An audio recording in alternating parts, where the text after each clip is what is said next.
My name is Maki. Andito na naman tayo sa Mactan Airport.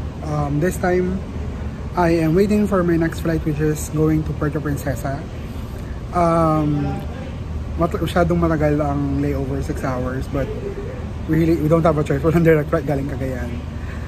Samahan niyo ako to go to Puerto Princesa. I'll be staying in Palawan for a week. Couple of days in Puerto Princesa and then 5 days in El Nido. So it's gonna be a long week. Tapos bagyo kasi, isa yun talaga sa isa yun talaga sa magiging problema kasi bagyo. So tignan natin kung anong mangyayari. If you are following my channel and have seen my previous videos, makikita nyo na binagyo din kami sa Cebu and a little bit in Siargao. But yeah, teka sa ulo ko ngayon, nagpalawan naman ako during another bagyo. Palabas na yung Christine. I think something is coming in. May bago na naman, so tingnan natin. But yeah, samahan nyo.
Security hazard. Thank you.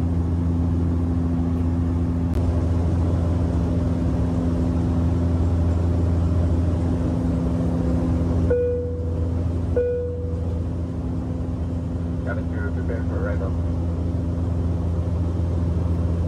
Ladies and gentlemen, we have started our initial approach into Puerto Princesa. Please ensure that your carry-on baggage is stowed inside the overhead bins or under the seat in front of you. Your seat backs are upright, your window shades are open, your tray tables are closed, and your seat belts are securely fastened. We will come around to assist you as we prepare for our arrival. Thank you.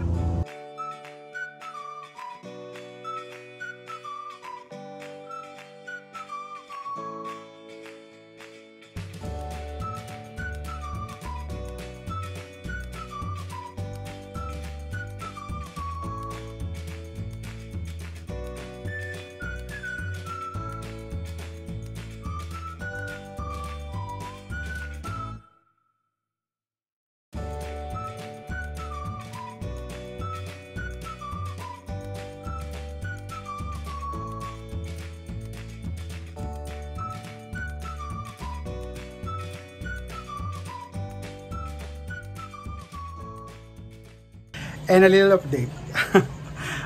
We are currently in the middle of Bagyong Christine. Pero ito kasing layas ko na to. I'm currently in Puerto Princesa, Palawan. Na-delay ng mga 45 minutes yung flight because of the bagyo and stuff. So, it's currently 6:47. Nandito na tayo sa... natawagan ako nung mag-arrange ng transfer. So, we are gonna be transferring over to El Nido.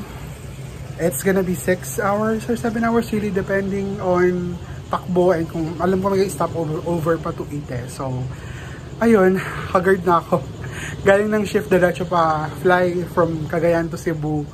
Tapos layover sa Cebu ng, well, it turned out to be almost 9 hours. Tapos, eto, dito tayo sa Puerto Princesa, yung transfer naman to El Nido. So, ang haba ng biyahe. But yeah, it's hopefully maging okay. Na-cancel daw yung mga tours kahapon because of the weather.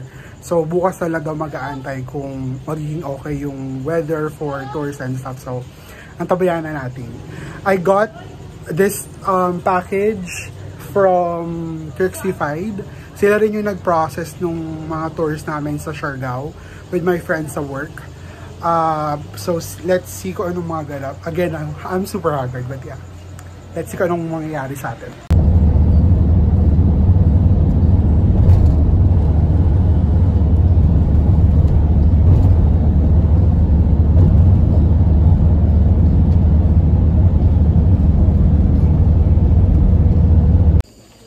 Ayan, nag-stop over kami somewhere dito. I think it's, midpoint pa El Nido na. So, ayun. Pwede dito ng boss, pagod na ako. Nawalan lang ako ng malas sa akin. It's very bumpy and daing construction for road widening at kung ano-ano pa mga construction. So, buti na lang nagpapili ako sa harap. May seatbelt. Kaya pwede ako matulog. Ganan-ganan ako matulog. Dito sa stopover. Ayan. May kainan. Pwede ka kumain dyan. Tapos yan. Tapos yung CR doon. Mababa ka dyan. Ito rin kami nag-stopover before. So it's 9:35. Siguro in a couple of, I think this is midpoint eh. So in a couple of hours we'll be there. Pagod na ako. I have been awake for over 36 hours. So very good.